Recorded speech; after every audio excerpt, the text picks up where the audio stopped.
It's December 2nd, 1697, and another remarkable event is about to be uncovered by Arion, Rebecca, and Olly, the Retrospectors. Early each day to the steps of St. Paul's, the little old bird woman comes. But she'd have nowhere to go to shill her crumbs, were it not for today in history in 1697, the day St. Paul's Cathedral, as the world knows it now, was consecrated for use. The original St. Paul's had been destroyed in the Great Fire of London of 1666. Christopher Wren was appointed architect 3 years later, and now, a mere 3 decades later, and still 9 years before the final stone would be laid, the cathedral was sort of ready. And it was ready in time for its first ever service, a big Thanksgiving celebration for that really important date in the calendar, the Peace of Ryswick. It probably seemed like a bigger deal at the time. I personally would have gone for Christmas for my opening service. But the Peace of Ryswick ended the 9 Years' War between France and a European alliance, which included England. So this was a big deal. And William of Orange apparently wanted to come. He was the fourth of 5 monarchs to sit on the throne during the construction of the cathedral. He supposedly wanted to attend, but was advised to stay home due to fears that Jacobite assassins might be concealed in the huge crowds who turned out to see the, the ribbon-cutting ceremony, as it were, of the new cathedral. 300,000 people on the streets. Yeah. Crazy considering almost none of them could have gone inside. They were like, you can see it any time, guys. It's being built. So the cathedral, as you said, Olly, was the product of one of the biggest setbacks in the City of London's history, which was the Great Fire of 1666.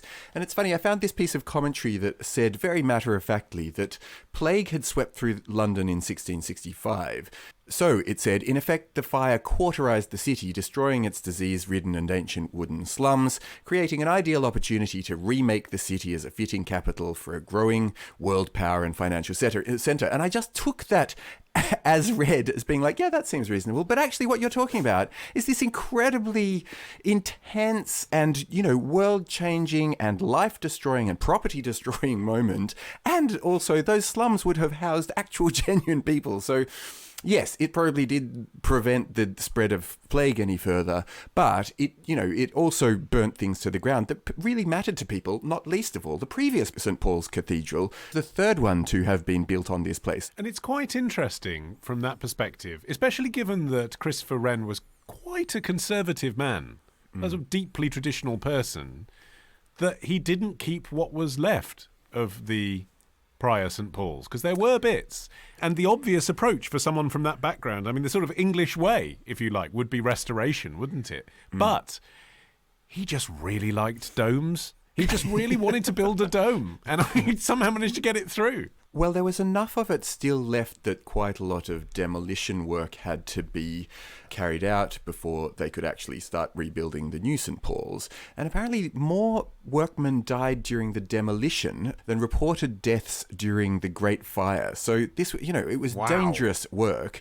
And at one point, because they were using battering rams to take what remained of the walls down. You can see how this would have been dangerous. Yeah, so they came up with a new, safer technique to finish off the demolition, which they did using gunpowder. And so, they sacrificed one dangerous technique for another. And the new one, the gunpowder-based version of bringing down parts of the cathedral, in the hands of one of the collaborators that Wren was working with and then delegated to because he had other business to attend to, the explosions that he was setting off started to damage the buildings around what remained of St. Paul's and almost blew up nearby houses. I mean, demolition is something you don't really want to be on a learning curve. No, you don't. Do you? So they did actually return to battering ram before they'd finished doing their demolition of the old building. But actually, you do want to be on a learning curve with Christopher Wren. I feel like that's his big strength. People still dispute whether he kind of was... Well, everyone can acknowledge, I think, that he was an artist, I suppose, with his architecture. But whether he was a genius or whether he was ingenious, that's the distinction, isn't it? Like, everyone's like, oh, this building's very nice. But is the best thing about it that he overcame loads of challenges to build it? That seems to be his real strength.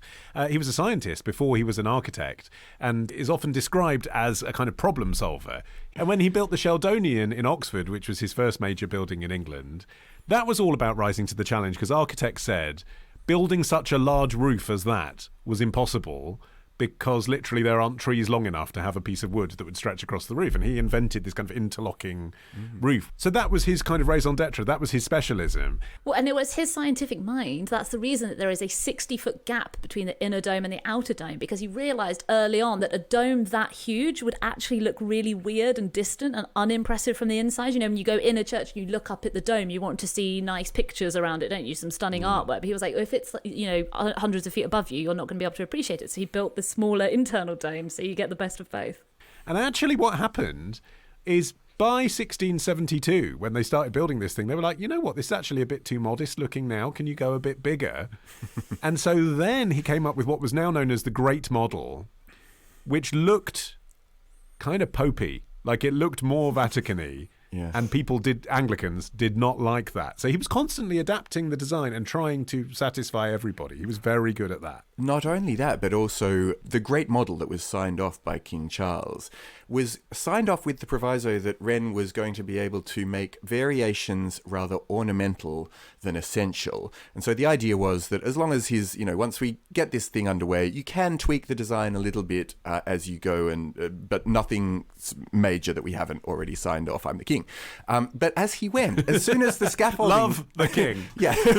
But as soon as the scaffolding went up, he basically used this proviso to make massive, massive changes to the original design, including he reverted to the large dome of the previous Greek cross design that he had come up with and added this massive new grand west main entrance and towers, the one that many of us would have passed by and seen. So he sort of used this little footnote of a qualification to build the building he wanted to build rather than the building that had been signed off by all and sundry.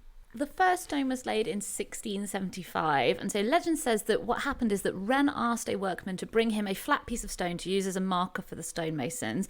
He was then given a fragment of a gravestone which contained a single word, resurgam, Latin for I will rise again. And wow. This is apparently why there is a stone relief on the south side of the cathedral that depicts a phoenix over a sea of flames with resurgam carved beneath. So it was a nice little metaphor for the revival of London after the Great Fire. Yeah. He stayed really involved with the construction of St Paul's over the 33 years that it took to complete. Even as, he was in his 70s by the time it was finished, and he was being hoisted in a basket to monitor the final work that was taking place on the dome.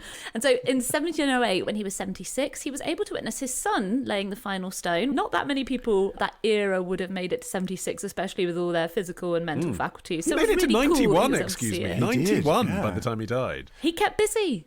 He did. That's the secret. Build a cathedral. And it was his son, Christopher Wren Jr., who laid the final stone in the lantern over the dome. He was there with the son of one of the original stonemasons as well, so it was a nice little moment for them all to enjoy what they'd done, after 33 years and 5 monarchs. The funny thing was that some of the final minor details were actually taken out of Wren's hands. And I guess if this is your major work, and you know it's always going to be, you would be a little bit upset about that fact. And he didn't hold back from expressing that dissatisfaction. Particularly, he was very, very critical of the railings around the northern perimeter of the churchyard, which weren't his work.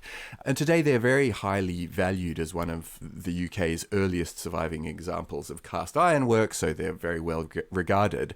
But they just stuck in his craw. Yeah, here's Christopher Wren protesting the addition of a stone balustrade. He said that the addition was, quote, contrary to the principles of architecture and as breaking into the harmony of the whole design. But, he said, ladies think nothing well without an edging. You know what women are like. This was obviously a really common stereotype about women in the era, they loved edging. Mrs. Balustrade's here again, is she? Can't just lean like everyone else. Look, if you're not 6 foot tall and you don't have edging, don't swipe.